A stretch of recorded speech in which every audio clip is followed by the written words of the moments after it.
Welcome back to On Patrol Podcasts. I am Windhurst Production, and joined with me, as always, my esteemed companion, Fightin' Kentuckian. And we are back with Episode 7, What the Flock? Basing your army to get the most out of it. So, before we get into it, we're going to start with our normal beginning area, the alibis, caveats, and piggybacks. Kentuckian, what do you got for us? So I think a little bit that we talked about on the last episode was we got a lot of good feedback, I think, personally, for people, saying what they did and what helped them.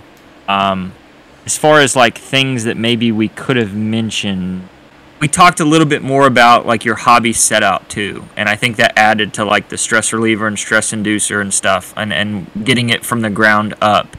So I would just say, keep posting, people that listen to the episodes later on, different ideas and techniques about what you use and what helps. I've seen the variety of me who has one or two projects and keeps it on, and people who kind of just go on the single project. And it's been really helpful to see what is working best, where do people fall, and then how they keep kind of attacking those things for making painting as good as it can be.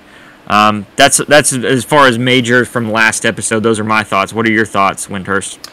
Yep, I think that was the only thoughts I had for the last episode. The other thing I would add, we had every intention last episode, episode 6, to be a fairly short, straight to the point episode.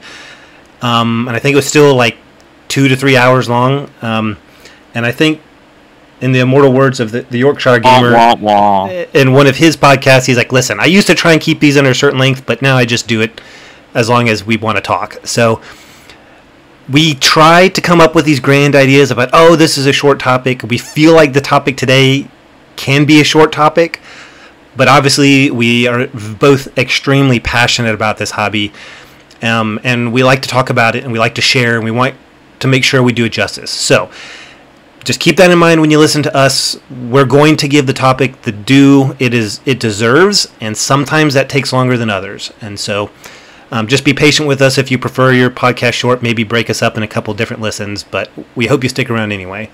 So, Kentuckian, why don't you tell us about what we're talking about? Hopefully we'll be good stewards of your time, too, just like Windhurst said. So, Windhurst, given your signal, I'll start into the episode if that works. Yep, go ahead, man. All right, so in this episode, Windhurst and I are going to go diving into the often overlooked world of basing. You've spent all this time on your impressive army or skirmish force like we've talked about in these episodes, and now you have to think about those last finishing touches for the tabletop. But where is your army fighting? Is it on the dirt, the sand? What does the grass look like there? Urban basing, right? Are you going to have piles of rubble and bricks and the dusting technique? How are you going to do that? I've heard a lot of people say, that's easy enough. You retort. The rules kind of spell it out for me. And, me and Windhurst kind of find this in our own lives, but is that the only rule set you play with that army? Does it give you the most flexibility for that army? Can you maneuver it on the tabletop easily? And, Windhurst Production and I are going to kind of tackle some of those questions today and at least talk about what our, thoughts are on this episode of On Patrol. So grab your spear, your shield, your musket, or your belt-fed machine gun, and let's move out. So Windhurst, take it away. Yep, so as Kentuckian talked about, we're talking about basing. And so the first little topic we want to talk on is the visual, right? We'll get more in depth, and a lot of these little subtopics might overlap, and we'll get more about how you base as far as the size and the shape. But first, let's talk about what is under and around your model's feet, right? Like you said, dirt, sand, mud, urban. There's lots of different environments you have to think about, especially how versatile you want your army to be and able to operate in different theaters. Do you want to add extra effects, leaves or trash or water effects, and how does that affect its playability? And how do these things affect the use of your army? So in that playability, I think you can see from what both of us do, we kind of try and shoot for we don't go too over the top, right, with our basing, because in our experience, we want that army to be as versatile as possible for the theaters. And we'll keep this specifically on the kind of the historical games. I know I do a good bit more of the fantasy and sci-fi than Kentuckian does, so that's kind of, I think, its own topic under this. But in the historical realm, right, if you're doing American infantry, they can fight pretty much in a lot of different theaters, right? From North Africa through Sicily and Italy, Western Europe, all the way through Central Europe. Like that's a big range. And so I think you do need to keep in mind how you're basing your armies as far as what you're putting on them. So I kind of have a very standard template I go with. I do a little bit of flock, usually over top of kind of a generic dry dirt. And I feel like if the flock is sparse, that kind of fits most settings. It could be a little bit more arid or a little bit more temperate and still work. What about you, Kentuckian? Do you have any kind of generic tips or standards that you go with? I agree with you, and this is kind of just our intro into getting into talking about the basing and those things as well. But I completely agree, and I'll say that here the first time with you on, I try to be generic if I can. One of the things here that recently has kind of bitten me in the butt, a lot of my World War II and some of the North American armies I've painted and other things like that, and even in Europe, you can do a dark brown, some green, like a 50-50 green, and it'll basically get you all the way there. And so one of the things that being middle of the road as I have with basing my army here in kind of the classical period and maybe Republican Roman is I tried for a generic kind of dry brown, a few tufts, but I really, in thinking about the army, I wanted, most of those armies to be able to fight anywhere, Spain, Italy, Sicily, North Africa, Eastern, Mediterranean there in Pontus and all that stuff, and across the Hellespont. And I went with this generic brown, but I was telling Windhurst, kind of kicking myself, like, maybe it's too generic, right? Those armies face it. It's added to a little bit of the base being able to, maybe it blends in a majority of the time, but then I can just feel like, it's not my best work. And then, I've tried to kind of split the baby and I cut it in half, and I've just got, I don't know if it was worth it. But again, that's just, you're always going to kind of second guess how you base things. I think being generic has helped me out a lot in kind of blending in with the table. I think me and Windhurst are both kind of players that love immersion. And so if that goes from your army kind of blends in with the table, it blends in with the opponent, you're able to kind of tell that story and take the pictures rather than just, we're not playing a chick counter game. So if I'm playing maybe a winter German, army on a green table and it's, popping a little bit for me, I'm like, that's not the exact immersion. So I was even telling Windhurst, like, some of my winter armies I will put snow on, but I have a Russian army and my Hungarian army, I left like I dry base the bases with just brown, so that way it would blend in for maybe a more urban environment. It would blend in on a spring offensive and things like that and kind of look the part, and even I could use it in some of the greener areas that they'll fight rather than just being one and done. I try not to go too exotic on my basing and do middle of the road. I think it's a push-pull. You'll lose some of the effect, especially with my dry bases here for my ancients. But that's my thoughts. What are your thoughts on that, Windhurst, as well? Just any other comments or alibis? Yeah, and like the same thing I told you when we were kind of mulling this topic over is, you got to find, both of us kind of paint to a tabletop standard, right? We're not doing showpieces.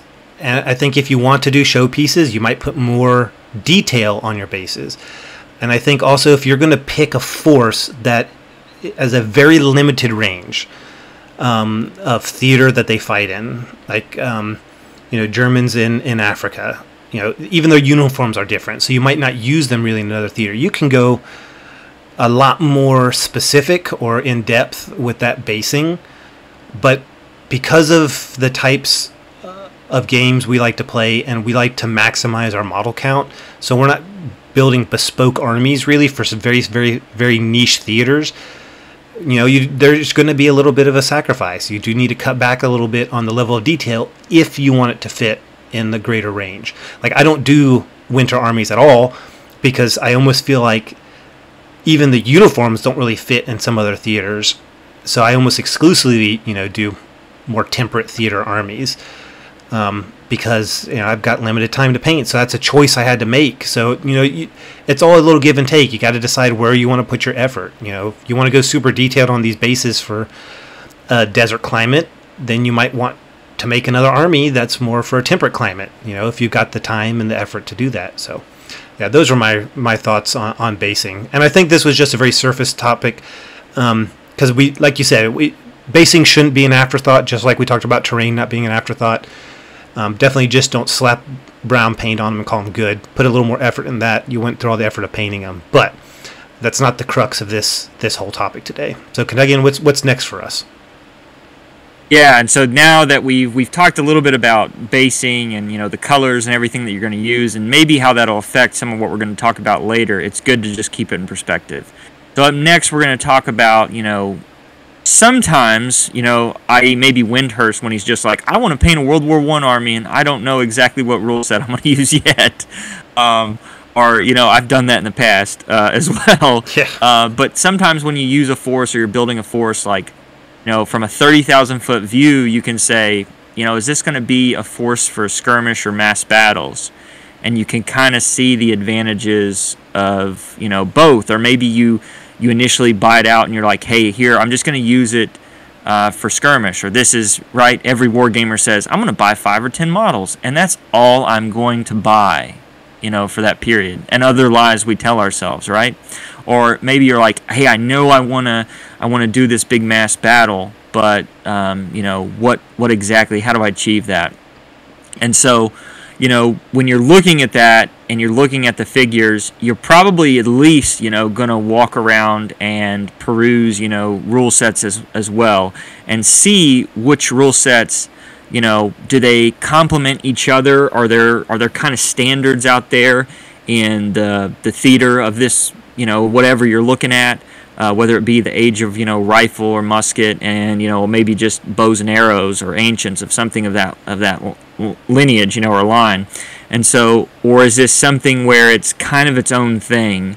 And the big things that come to my mind here are like, there's that rule set Triumph, there's, the old kind of standard of basing ancients that falls in line with what you see with DBA, DBM, and kind of WRG versus, the ancients that are more in line with what you see now in kind of Hail Caesar and some of the other mass battles where it's almost a cabbage of black powder, the 4 by 4 on a 40 millimeter wide base. And then, or is this something where those have their variations, or is it something where a good one that most people will know is kind of the epic ACW and the epic Napoleonics. You've got that 10-man front in a rank, versus your, Napoleon's battles, which is like the black powder minimized, it's on the 4x4, or you've got the Age of Eagles, and then, that opposed to the 10-man front of epic Napoleonics. But then also epic ACW versus Fire and Fury. You've got that 3 to 5 man stand versus the 10-man front. So these are things where it's, hey, how can I, what's my goal, and then how can I kind of be versatile in this battle space of being able to base these things and play these different rule sets I want? And, do you see an avenue or a way in which you can give yourself the ability to change? And that's where I think me and Windhurst, kind of foreshadowing here, kind of other discussions are, we want to get the most out of our models, and we want to be able to do that, in different rule sets. And it's always, unfortunately, with me and Windhurst moving around a lot, we get to meet a lot of great people, but sometimes they don't play the rule set that we've used to or have played. So, it's allowed us to, I say, give us more flexibility and adaptability, and we got to be gaming normally, I think, what the people are around. So these are just some things that we want to kind of precursor on the battlefield. And when you're looking at these rule sets and you're trying to be flexible, and hopefully, that's how we've tried to attack it. Unfortunately, you can't always hit it, but we just want to go a little bit more depth into some of our thoughts about, how can you get the most out of your collection, and how can you get the most enjoyment out of it and playing it, and involving other people, getting some games in. So, Windhurst, I'll kick it over to you to talk about the next kind of section of this topic. Yeah, so kind of diving in a little bit more detail on some of the specifics Kentuckian was talking about. So, that idea of building from the ground up, is this starting from a skirmish? Are you planning to go bigger, or do you want to leave yourself open to go bigger? Do you know that there are other rule sets you might also like to play on? These are all very important things to consider. I do think, like Kentuckian was saying, in 28 mil, there is some, I don't want to say standard, but some consistencies, I think, through most big, like, rank and file armies, and a little bit in skirmish, and then in the smaller scales, there's also consistency amongst them, right? Like, in the smaller scales, it seems like 40 millimeter frontage is pretty universal in a lot of rule sets. I do think some developers are very cognizant of that it's, if they don't have a specific product line to push, it behooves them to make their rules adaptable to others' basings. That way people can use their armies. So that's something to think about, right? If are there other rules you like to play? Or, so one of the examples we've often talked about is, going from like Saga to Hail Caesar, right? How do you want to start? A lot of people like to base their skirmish force on round bases. Some rules require it. Some just like round bases kind of look better in a skirmish style where, you might not have to worry about facing as much. Some rules specify square bases. You might have a harder time getting those round bases into a rank and file army in a way that looks nice to you. So it is, and we're speaking from experience, right? So both of us, I know myself for sure, have started some skirmish armies with no forethought of the future, and then had to rebase them. And I can tell you, if you haven't had to rebase a collection, it's a nightmare. So it is worth putting some effort into thinking about, okay, am I sure this is going to be a skirmish force only, or do I know it's a skirmish force for now with a longer possibility? Kentucky, what are your thoughts on that side of it? No, I think, the skirmish force is probably what we see the most, like the project scope creep. And I think, the idea that, hey, I'll start with a few models, and the next thing you know, like, you want to go into a different area, or you want to, hey, I'm like, hey, this is really cool, like, with just a handful of more models, right? A scope creep starts happening, like, well, maybe I don't really want to play a big rank and flank game, but I can play these 4 or 5 units now against each other, these 15, 16-man units, and that's not too hard. I've already painted 30 models, so I've almost got the whole force. Right, and that's how you can kind of go down the rabbit hole. I think those lend themselves to doing a bigger game. The issue, like you said, and that we've all kind of ended up there, is, whether the game has called for a certain type of basing, the individual skirmish game, or whether you can see it. It's how do you get the most out of that? And sometimes you obviously can't foreshadow these issues. I think we're both of the same mind of putting it out there. Even if we don't have something in mind, it's like, how can we make this figure that I'm painting, i.e. / maybe unit that I'm painting, how can I get the most out of it? How can I make it flexible? I don't know if I want to play this rank and flank game, but I want to be able to have the ability to kind of go back and forth without having to destroy this army in a rebasing. Like, those are just things to hopefully keep in your mind as you're going on. And especially, I think, the biggest way we see this, like you said, is skirmish going up. But yeah, those are, again, agree with you on those sentiments, because that is, you don't want to find yourself there in a painful state of, oh my gosh, how do I pull this off? How do I get this guy on this big square base that I need him on? That's a nightmare. Yeah, and so with that, here's some things I think are important to think about, right? So, the two most common I see are square or round for individual basing, right? If you're doing skirmish. If you're a competitive player, then I suggest going with whatever the rules specify, if they specify, because you're adding more problems if you're trying to take a non-standardly based army to a competition. But for the more casual, recreational players, it might behoove you to think, okay, does it rank up nicely? right? A lot of skirmish games recommend 25 millimeter squares or 25 millimeter rounds. In my personal opinion, those don't rank up as nicely as 20 millimeter. But on the flip side of that, like Victrix, a lot of Victrix's new stuff, they're kind of designed, I feel like, for 25 millimeter, and so trying to put them on 20 is a challenge, right? So it's if I didn't think about this in advance when I was doing some of these big armies, I could run into serious problems, and even still have had a difficulty using a movement tray with 20 millimeter squares and like the Victrix Anglo-Saxons and the Normans, getting them to rank up nicely because they're not really designed for that. But because I do want to use them in both skirmish, I have gone with that individual basing as opposed to like a group basing. So yeah, that's really the best advice I can think of, you know, as far as preparing your army for a skirmish with the thought. Do you have anything specific that you recommend, Kentuckian, if you want to base your skirmish force with the possibility of a future rank and file? I think sometimes, you know, you don't know what you don't know. I would say try to just, even if you keep that in mind, there's really cool times where you can have a sword or a rifle, you know, leaning off a base, and it gives you a real dynamic kind of approach to it.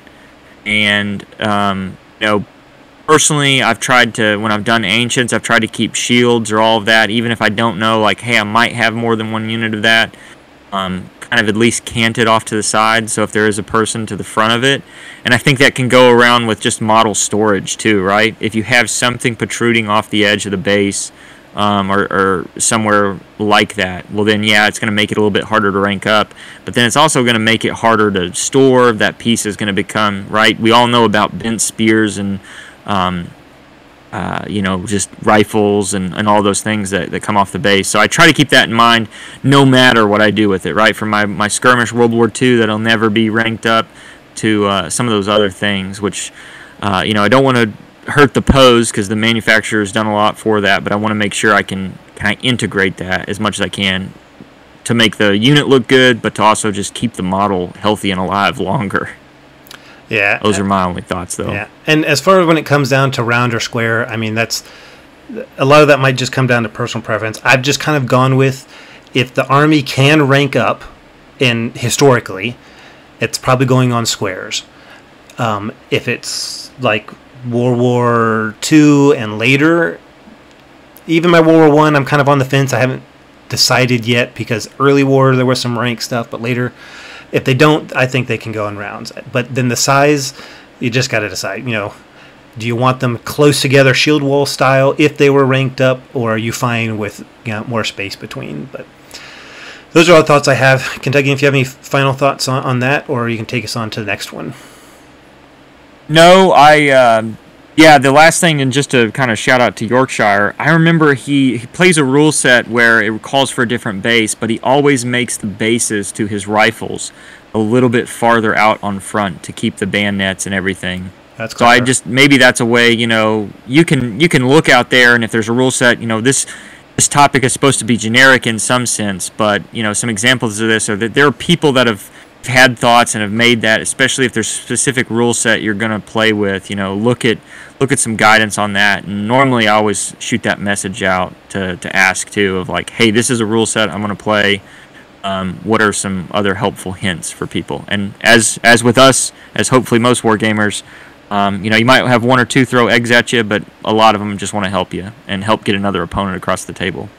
But yeah, to moving on to the next one, like, you built that skirmish force kind of from the ground up, and what I want to talk about is, you know, building that force that you know you want to play a big game with, but then you also know, like, I want to be able to go to skirmish if I can. And so kind of deconstructing it. So like, hey, you got a few models and you keep creeping, and then by the time, you know, you look back, you've got something like Windhurst. Like, you might be close on 1-to-1 ratio for Hastings. How far off are you? Well, I'm counting on a bunch of friends there, right? But so the thought being is like, when your armies expand and when they actually, you go up from a few models to a major army, you can also kind of deconstruct that, and you can say like, hey, I know whether I play it or not, I have a few friends that are like, I'm going to have all these armies from the Mediterranean in the classical period, or I'm going to do this and I'm just going to build them, and I can get the games in or not. Maybe I don't have my little heart set on Kenai or like Trasimene or something, or Zama, but I know that I want to build for that, and then, there's a lot of other rule sets that I want to keep in mind to be able to play. And so, looking at that, looking at what the rule set you have in mind is to play, but then saying, okay, hey, I've played, just sticking to my ancients and kind of my Romans and Carthaginians right now. I know Hail Caesar is a rule set that I've always, I've played several times with my Imperial stuff. I've played in various different ages of it. I really enjoy it. I wanted to kind of set those up armies and redo them in plastic for it. But, me and a group in North Carolina played a lot of Clash of Spears. I grew up playing a lot of Warhammer Ancient Battles, and some of these rule sets have some difference on variations. So just like Windhurst said, when I wanted to, rank and flank was going to be my priority, but being able to deconstruct that, the 20 millimeter, squares they just made it extremely easy. So I could find that good medium for most rule sets had that 20 millimeter frontage for an individual man. They looked good on the table. I was able to rank them up, able to look like how that unit actually fought. And then next thing you know, hey, if I want to play Clash, I want to play SPQR or something like that, oh, guess what? I pop them off their magnetic tray. They can move individually. And so it just gives me that ability to be more versatile when nobody says you can't play with, multi-base models for some of those games. It just makes it a little bit more difficult. And just like we said, we're moving around, going to different areas, or, you just get that. You're like, hey, I really want to do a skirmish, or I really want to be able to do this. And if I have it based that way, I don't know if I can achieve those results.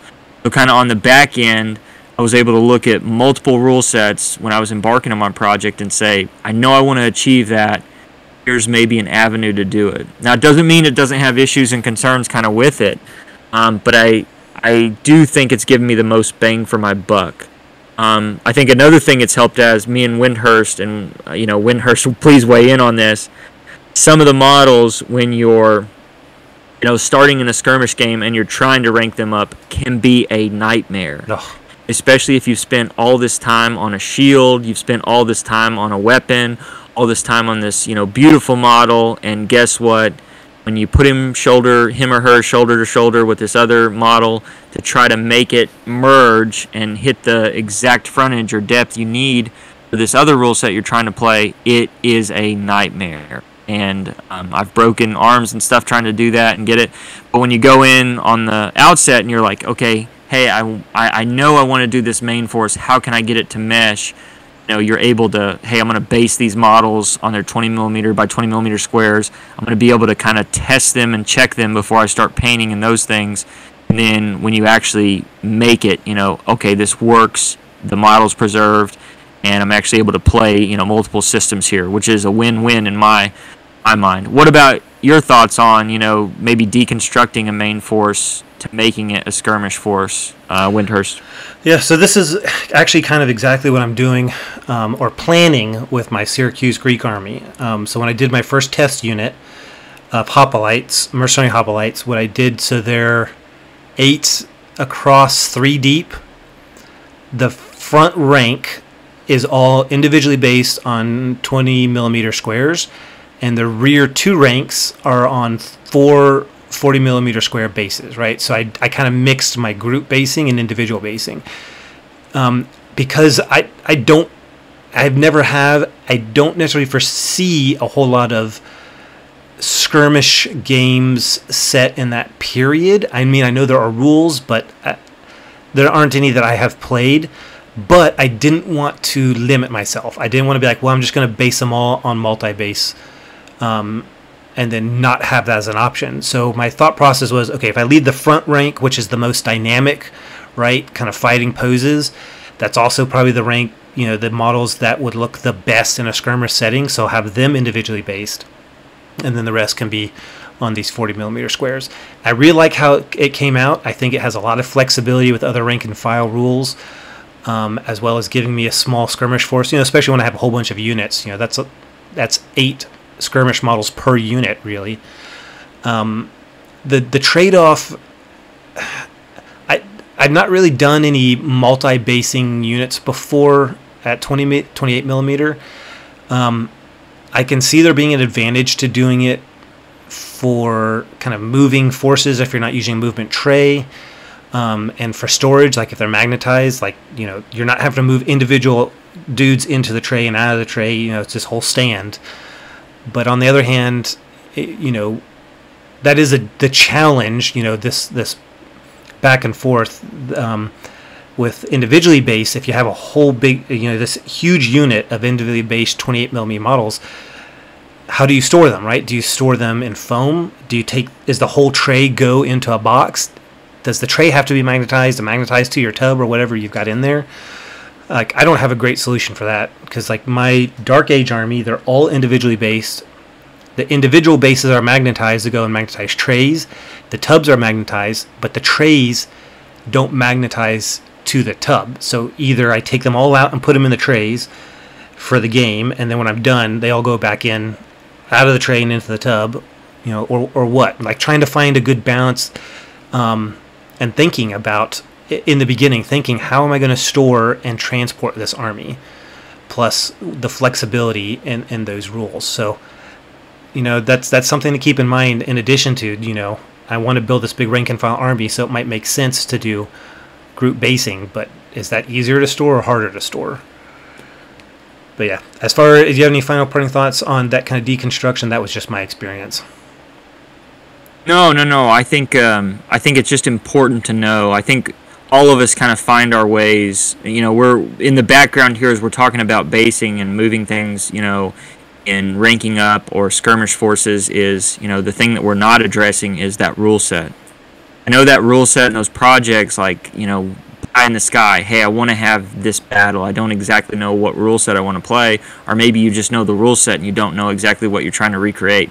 Those are always going to be in the background. I think me and Windhurst, maybe we've been burnt enough by the rule set dying out, you wanting to get more experiences out of the models, or just the versatility of both of those things, and that's why we come at it this way. So I think it's always good to, if you help and let that kind of guide you with being able to stay and move around from, whether you're building it from the ground up or deconstructing it, keep that in mind and let that kind of guide you. You can't, the only mistake I think is sometimes maybe too committing, right? You don't want to be too aloof either and kind of floating around and be bad at both rule sets because the way you base your army, but you also don't want to be rebasing a whole army. And so I think both of us have the attitude of it's keep your hand on the pulse of how you're wanting to achieve the results on the tabletop or out of your build in the army, and then that way it'll guide us. But no, great points from you, and I'll let you take over to the next section.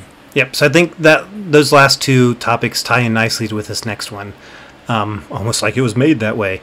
But so where's the compromise, right? Where's a solution? So one that both of us have used quite regularly is movement trays and skirmish trays, right? That can give you can have different trays for different rule sets, right? So that frontage, and depth, if there's requirements in the rules. I can only think of one set of rules off the top of my head in 28 mil that has a depth requirement for the rank and file. Think to the strongest. Kentucky, if you can think of any, you have to let me know. At least in 28. I think there's a few, but yeah, they're varying. I'll say that. Yeah, there's a few in the ancients that I remember of, especially like DBA, DBM, and but those Warhammer Ancient Battles. You're allowed to get better bonuses by the farther many ranks you have. So, but so the depth of the unit, the frontage, you can get trays for the rule sets. However, caveat: a lot of trays. I think, what is it called? Sabot trays, where they've got cutouts for the bases. They don't, you can get those for round bases and square bases if you want more space between them, or if they don't otherwise, like round ones, they kind of might move if they don't have a nice little indention.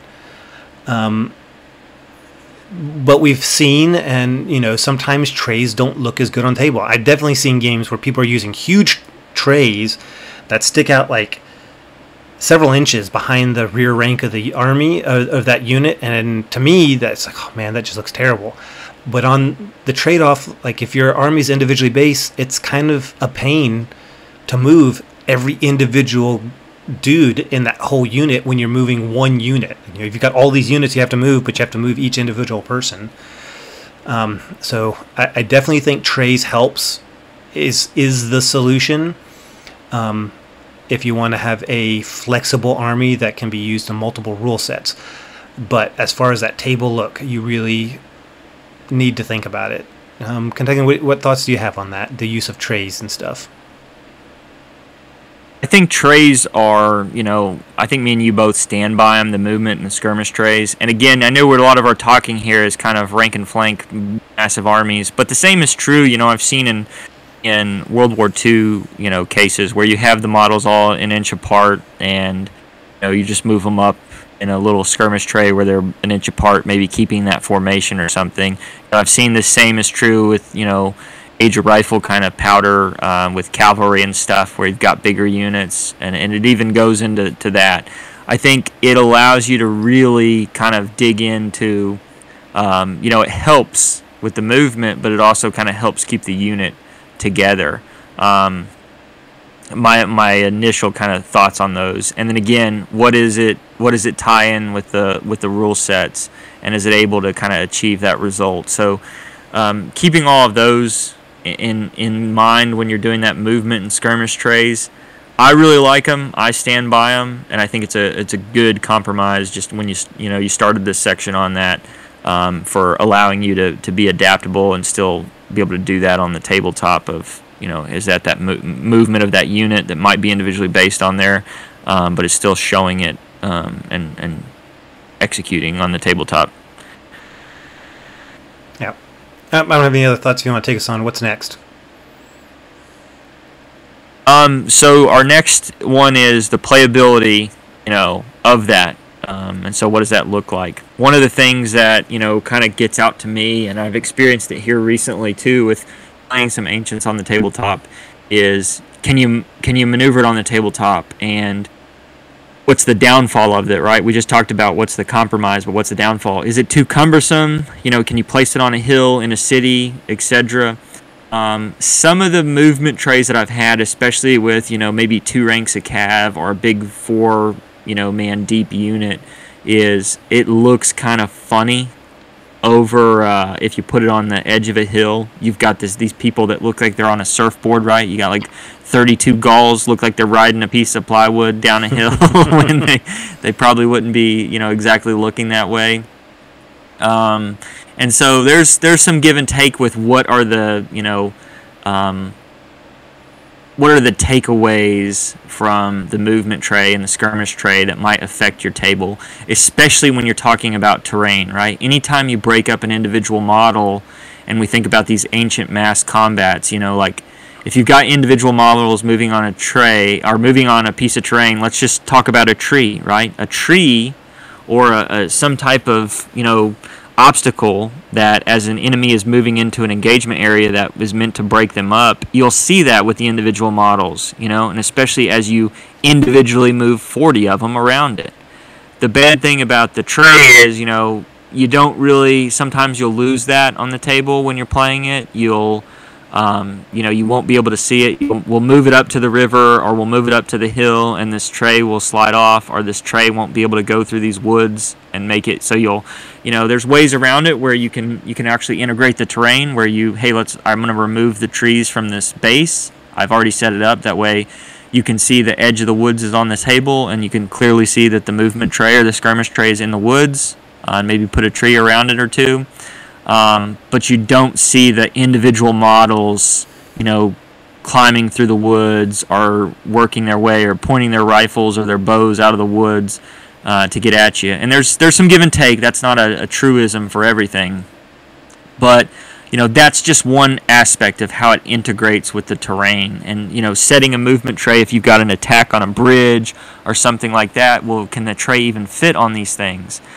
For the most part, I find those as like the exceptions to me. And then, it's what do you place as the priority? I can get some of those immersion shots if I need to, or get those feelings if I'm like, okay, I have the models individually based. I can take them out of the tray because I want to really, I'm painting historical minis and I'm playing these on this tabletop because I want the immersion. I want to see how it looks like. So I'll take them out of the base and put them on there. But I think going back to the benefits too of, hey, you've got ease of movement, you've got that playability where I'm not taking an hour to move up a division against Windhurst. It may take me 30 seconds to move up. Let's see, 64, so that's 128 models if I move 4 units of Gauls against you. That's going to take a long time if I move them individually. One of my biggest reasons, especially when you're allowing people to use your miniatures and things like that, is the protection that movement trays offer. I think is just crucial, especially if you spent all those time on a rank and flank army on the models itself. Yeah, they stand up. Yeah, there's other things that kind of go against them for immersion. I had a guy comment on one of mine, armies the other day where my Romans, where it's about maybe 5-10 millimeters off the ground because the tray, the magnet, and the base itself. And he's like, well, you spend so much time painting those models, but that big hunking tray, takes away from immersion. And I do agree and understand that a little bit. But man, guess who doesn't have to glue 40 spears or 40 pilums back to those people after they've been played with and had a few games, and just the normal wear and tear you have for models, like the longevity you get out of these trays and the movement trays and the skirmish trays are extremely, well worth it. And especially, the whole thing that we've been talking about here, you have the ability to have the best of both worlds. If I want to, I can take them away. The last thing I'll talk about with the playability of these movement trays is casualties. Some rule sets, especially like Hail Caesar, you don't remove models. Others you do. But it shows you whether it's rank and flank or not, right? In Fire and Fury coming to my mind, right? You're moving whole stands, things like that. Black Powder, you're not doing that as well. But this allows you, if you do play a rule set, that requires you to remove those models, it's easy to tick them off, take them off, and then, you can put them in a wounded pile or anything else like that. And I know a lot of people like the games where you remove models because that shows you hey, there's a 32-man unit here. Where did they go if they all get killed, or if they all get, suffer the consequences? So those are just some things that I think about with the playability of the movement and the skirmish tray that really stand out for me. What about you, Windhurst? Yeah, so this has been a lot of sleepless nights for me with my Dark Age army. So the Anglo-Saxons and the Normans both started as a skirmish force for Saga on 25 millimeters, right? Then I discovered Hail Caesar, and I was like, I want to beef these armies up. I want to do full-size armies. So I went to 20 millimeter because I felt like that gave me that shield wall look the best. Kept them individually based because I also want to still use them for skirmish. So I had to rebase them. That was a pain. Decided I'm not going to rebase again. So they're doing them all in 20s. When I did the Anglo-Saxons, I had decided I had gotten these trays to do them at 8 across and 2 deep, because I felt like that was kind of the middle size recommended for Hail Caesar for the frontage, and I thought it looked good. Did almost the entire Anglo-Saxon army that way, so I have all these trays for all the units. Then when I started on the Normans, I was like, some of those downsides that Kentucky mentioned, how do they fit on terrain? What if I want to go into a column? How easy is it to do that with this tray? I think you have to keep in mind the period you're playing, especially for historical, like how likely are formations, or the type of terrain that was the most commonly fought over. So I'm still going to do trays for like my Syracusan army because from all my research, the vast majority of battles were chosen over at least open ground, if not always perfectly level. So I think I'm fine. And, going into column and stuff, that was the exception rather than the rule as far as what you're going to see on the table. But I kind of felt like that might not be the case with my Dark Age army. So something, when I posted my big photos recently for the progress report on the Normans, it might look like none of the infantry with the exception of the archers, are on trays. But what I've actually done is taken 40 millimeter squares and put a adhesive steel sheet on the top of one side. And then I can put 4 infantry on each one. And so what I also ended up doing is reducing my frontage from 8 to 6.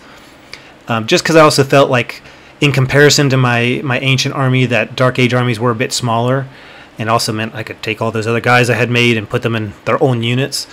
But having them on 40 millimeter, almost like trays, I could move just those trays, but they're still individually based. It makes them go over terrain a lot easier, change formation a lot easier, things like that. But like everything, like Kentucky was saying, there's downsides. So the biggest downside I've noticed with that is the movement, because there's no lip. So you're grabbing this tray that's got no lip, so you're trying to grab the tray and the side of the model, even though they're magnetized to each other. It's, you know, they're not glued, and pick it up and move it. Now I can do that. I don't think I would use this basing if someone else was playing the army. I think I go back to a tray, because like Kentuckian said, and you have to keep in mind, for both of us, we like to run events, we like to introduce new people to the game. We often build both sides of a force so that we're not dependent on somebody who has that army. If they might like the rules, you know, I can let somebody else play with one of my armies.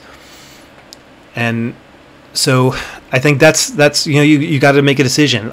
I think the 40 millimeter square magnet things look so much nicer on the table, but the models are not nearly as protected.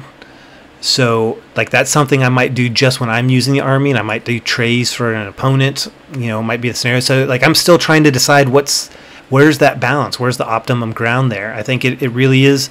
I do think trays are the way to go if you want to do rank and file and have skirmish flexibility of some kind, just because I mean, I've seen there's a guy who posts these huge Norman and Anglo-Saxon armies. He's done Hastings, and he always does everything individually based on the table, no trays. And he's like, he enjoys moving every single model. And you know what? That's awesome. But you're probably not getting a 4-hour game in the afternoon with a conclusion with the size armies he had. So, yeah, it is. No, yeah, there's no way. No, there is no way. So, you know, you have to decide where you want to put your effort. Like we talked about in the basing, right? Like, are you focused more on playability, being usable in lots of rules, and for quick, easy play? Then maybe trays are better to go, because you can just get a standardized basing for all your guys and different trays depending on the rule set you're using. And it's a lot easier to move. The models are more protected, but maybe it looks a little, you know, less desirable on the table. But yeah, there's a lot of give and take in that, in which way to go. And I think a lot of it comes down to personal aesthetics. What to you looks good, but to keep those points in mind. Any other parting shots on that one? No, I think this next section will tie it up here. Yep. So what does this all mean? Flexibility and tying it all up. So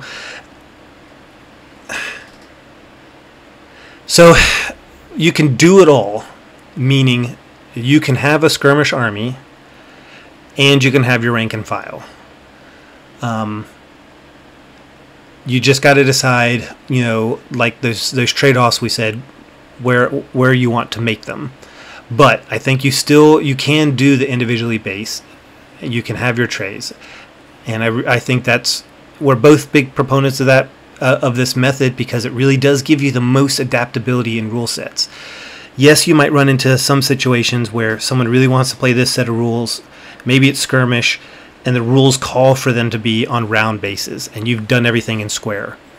You know what? It's a friendly game. We guys, you know, we're here to have fun. You know, don't try and take advantage if it somehow could give you an advantage. You know, be good sportsmen about it and have fun. But I honestly think you're going to get the most playability out of that. You know, you need to get the most out of your hobby time and your money. So you don't want to have to do 2 armies for everything. Like you don't have to do a skirmish force of Normans and do your rank and file Normans. Like, very few of us have the funds or the time to pull that off. Do you have any thoughts, Kentuckian, on, you know, trying to do it all, the flexibility of the situation?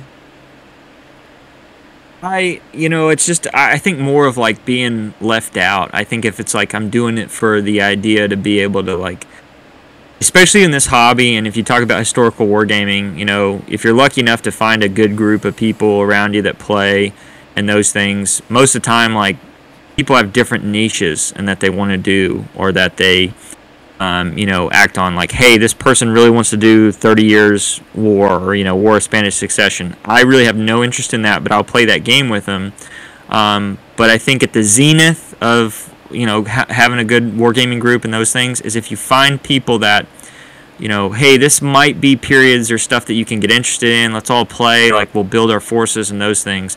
I think basing and moving, having your movement and skirmish trays, especially if you can get them into some type of rank and flank or skirmish games, allows you to go in and kind of be more flexible with that group too. I think it's, there's you want to be flexible. If you only want to play wargaming the way, this very niche period or very niche rule set that, a lot of other people you can't get into or you can't do it, I unfortunately that's, you're probably not going to find a lot of people, more than likely. And again, I'm saying on average here.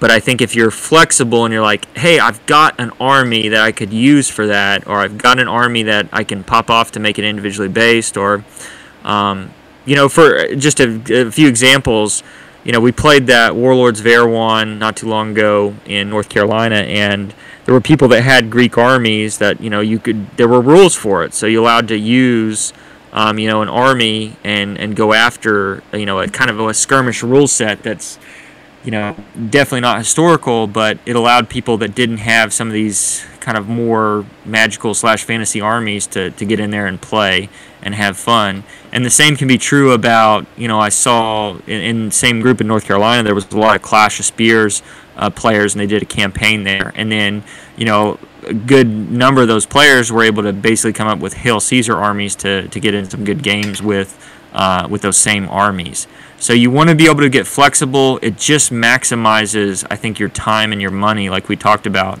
There is that additional cost, like Windhurst has said, about getting these things down, and you're going to be experimenting with it, just like he said with his 40mm bases on. Maybe he wouldn't do that for groups of people, but a few choice people or something like that, he'll allow them to kind of play in that way, which gives him the aesthetic of it blending in, but it's still being on a / kind of movement tray-esque. So I think it's a fine line. I don't know if there's anything that, comes out as a hard and fast rule of it, other than just flexibility in itself. Be able to do that, and I think you'll get your max enjoyment out of it. There's some hard lessons that we both have learned, I think, doing this. But looking towards the future, I still think we've got a lot of things to do as far as learning the niches of systems and multi-basing and those things. I'm really interested as far as kicking this around to the group, whether you're on the Facebook page or just if you listen to this podcast. There's a lot of people with a lot more experience than me out there, and I look forward to seeing how they've tackled these things in the past. And most of these problem sets aren't new, and what their advice and experience is, because I guarantee it'll blow mine out of the water. What about you, Windhurst? What do you think? If I were to come up with, I think, a hard, fast rule, I would say think about it, right? Plan ahead. Take the time to think about your basing. You might have this one set of rules, and it's what everyone's playing, and you love it. And it might have recommendations for basing, but I highly recommend don't just jumping straight into that and going with that. It's like, well, that's the rule, I'm going to do that and not look back. Or I'm just going to base haphazardly, because I have done that from personal experience. My Muskets and Tomahawk collection, as I added units to this collection, I kind of based them with whatever I had lying around. So it's half the collection's on round bases, half are on square, some are on 25, some are on 20. And in casual gameplay, it doesn't affect playability. But man, I don't like looking at it. Like when I have them all, like there's no consistency in the collection, and it's frustrating. It's your OCD in there kicking out. Yeah, and I know at some point when I get back to working on that collection, I'm going to rebase a significant portion of it, because I didn't put any thought at all into how this collection would look or how it would work for other rule sets. So it's very limited, and I've kind of, shot myself in the foot because I didn't take the time to think about it. And to me, that's the biggest takeaway from all this. You have lots of options. There are lots of options. Just take the time to think about your hobby, what you enjoy in the hobby, and the future that hobby might hold for you, and how you can get the most out of it. So you're not in a situation where you've got this really nice, you've worked hard on it collection, and the rules you made them for have fallen out of favor for the new shiny thing. And you're at the point where, well, man, if I really wanted to use them realistically, I'd have to rebase them. That's a nightmare. And I don't want any of you to have to be in that position. It's a frustrating thing to be. And I know so many wargamers who have had to rebase collections multiple times over the years. And every time they complain about it. So I think this is really the best solution to give you the most flexibility. Any parting thoughts on the topic itself? No, I think, just like I said, just to reiterate, give us your thoughts on this, because this is something that we're trying to unlock. Like, we're trying to, find the fountain of youth here, or the, the city of gold, I feel like. And I just, I'm sure it's a fool's errand to some degree, but I still think there are people out there that have some information that are maybe closer to achieving a zenith than us. And, it doesn't matter your system or anything or what you play. But just tips of the trade that you've learned. This is a net call by us to say, give us your comments, comment on this episode, comment on our Facebook group, and let us know, what has worked for those that have, based armies for multiple different systems and games, and really looking forward to hearing those. But yeah, I'll let you move to the next section as well, Windhurst. Yep. So that's all our thoughts really on basing. So at the end of every episode, there's two things we like to do. The first one is kit bag. Talking about the tip or trick or tool that we're using that you can put in your kit bag, use it, might be helpful. So in line with the topic for today, we're going to talk about movement trays. I use a lot of movement trays from war bases. Even when I was not living in the UK, as I am now, they're UK based.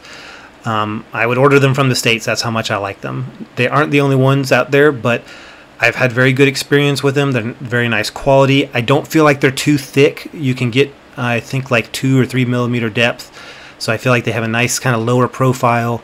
They have made custom sizes for me. Like if anyone's noticed my Norman archers and crossbowmen, I wanted them offset so they could shoot through each other in the tray, which kind of meant I needed an odd size. And I just emailed them. I was like, hey, can you make them this wide? And they're like, yeah, sure. How many do you want? And so that was awesome. So I think they're a really good choice. And I don't think their shipping rates internationally are too bad.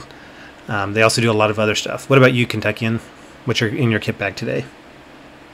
Yeah, first of all, just tip of the cap. I totally agree. That's maybe second or fifth time I've used it this episode on war bases as a company there in England that do a lot of MDF terrain and stuff. I use a lot of their stamina markers. I haven't used, their little pinwheels. I haven't used anything as far as, maybe their trays. I use a company here based in this Estados Unidos called Litco.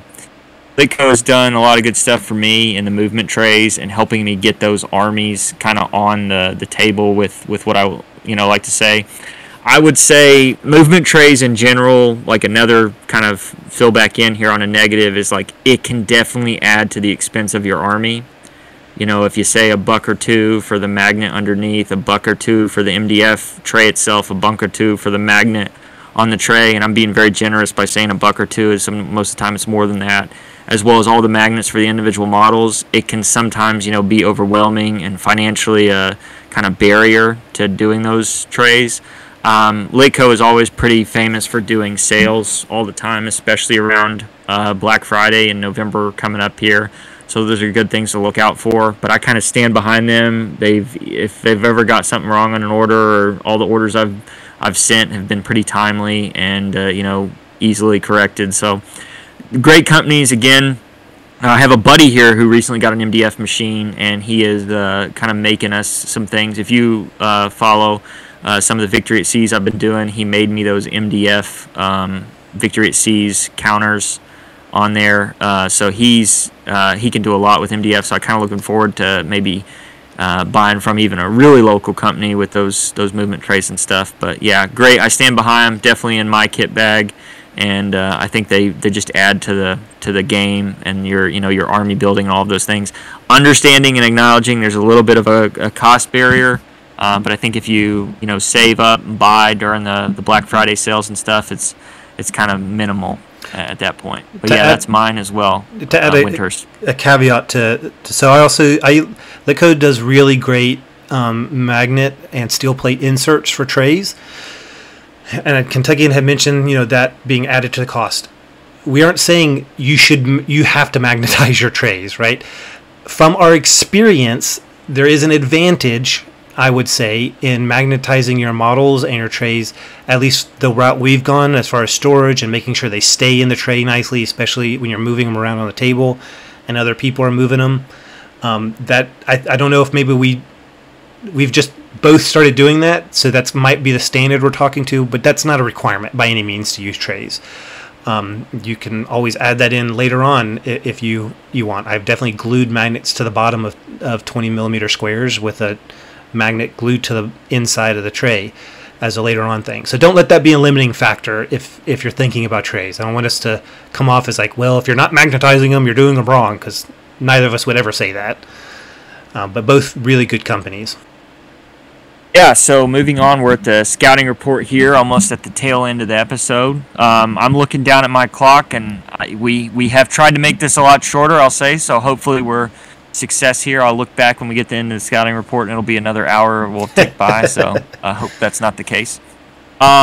What's on my project table coming up, what's going on, things in my neck of the woods, gaming and all of that.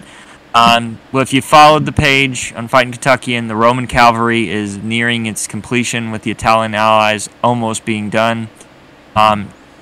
Tried to do a lot of different things with that unit, experimenting with colors, paints, and kind of some historical references. So please feel free to give me a comment or a like on there or whatever some thoughts and ideas. That Legion, I know Windhurst is going to rub salt in my wound here soon when I keep saying like, oh, it'll be done by the end of August and then September, and now it's October and almost mid-October. Not quite, but almost. So the goal will be to get some final push on it here in the next few days and be able to get that Legion and even the stamina markers and stuff for both those armies done. And then hopefully next I'll be starting on some other ancient armies to include Gauls and Spanish and some more Greeks and all of those great things. On the gaming front, been doing a lot of gaming recently, which has added to the reduction of the hobby output on that army. Been doing our Normandy campaign for bolt action here with the local group. Kind of the spearhead leader of that, Nick, is going to be moving out of state, unfortunately, here soon, but he should be able to send into that league. And it's a nail biter if you followed that campaign at all, where we've got some allies and Axis forces kind of duking it out around St. Lo. So it's been a really fun game. And anytime you can get that narrative campaigning into the games where your losses matter and they affect the rest of the battles, those really expands. So when you can find a group of people that will hang in there and do that, it's really a zenith of wargaming, in my opinion. Looking on the forefront of what's going to happen in that gaming area is we've been doing a lot of Victory at Seas and Blood Red Skies, naval and air combat, real quick games, good games. We love them here, and we're really enjoying those rule sets. And then on the not so distant future, looking forward to running a kind of a Tank Wars event in November. So it'll be something, a smaller kind of armored platoon, just a handful of units that'll go really quick, and look forward to running that here at Guild Vault Games in Clarksville and seeing how that goes. So if you're in the area or just a little drive away, please feel free to stop by for that. And then the Bolt Action League that I normally run, once or every other year, I've had a lot of calls for it going up, so really excited to start getting that kicked off near the late year or early next year. Had already people are building things and messaging me about it. And, I've decided I normally have been building Germans and Hungarians for those types of leagues. And I'm here at Fort Campbell, home of the 101st. We ran Toccoa last year. I have an older painted 101st Airborne Army, so I think that as of right now, that'll probably be the Army that I paint, and may use some dirt from Toccoa or something when I go back out there to flock that Army. So I've got ideas. With my Pacific Army, I use dirt from the Shuri line there at what is the name of that? I'm forgetting it. The island south of Japan. Windhurst, help me out here. My Kentucky geography class. Is Midway south or north of? No, south of Japan. Okinawa. Southwest. Okinawa, yeah. So Okinawa, perfect save there. Just edit that out. Seriously, don't edit that out because that's just sad and pathetic. But Okinawa, I was able to take some dirt from Okinawa, and nobody asked any questions, and I was able to get it back through, and I based my Japanese and my Americans with that dirt. That's and cool. So hopefully doing something cool like that with the 101st will be awesome, and really looking forward to getting that Army on the table. I'm looking forward to getting some more games in and playing. I'm still feel like I'm healing from coming out of the field a month ago, and but getting back into the groove of the hobby, the gaming and everything. So it's all firing, and really just looking at everything you guys are posting online is just awesome. It's really motivating me. Windhurst is out here crushing it, which he'll talk about some of his projects and stuff. And so it's really, it's a good group of guys and gals on there, and just keep me excited about it and coming back to it. And post your stuff, comment on your stuff, and then give me that criticism or that feedback. I really thrive on that as far as things that you've done or, to help me out with elevating my hobby. But yeah, that's my scouting report. Windhurst, what about you? Yep, so I'm still plugging away on the Normans. There's no reason, well, there's a couple small reasons, possible reasons, but I plan on having the Norman Army done in time for Duke William's coronation on Christmas Day, but probably by the 1st. I've got literally... The gauntlet has been thrown down. You've heard it here first, folks. I haven't posted any pictures of them, but I got in the mail from Pulp Alley's 1066 range and from Footsore, like the very last models I intend to buy for the Normans. I really wanted like a very bespoke, clear Duke William model, and I needed one more command group for the ground infantry. So I got those, and then I really I know the rate at which I can paint, and barring any serious hindrances, I should be able to get through it. Now, there are two possible hindrances that could get in the way upcoming projects. So I am, if you notice on my page, some kind of random moderns gone up recently. I am pitching a training idea to the Air Force using tabletop wargaming. And so if they bite down, take it, grab that hook, then that might require some efforts diverted to get that up and running.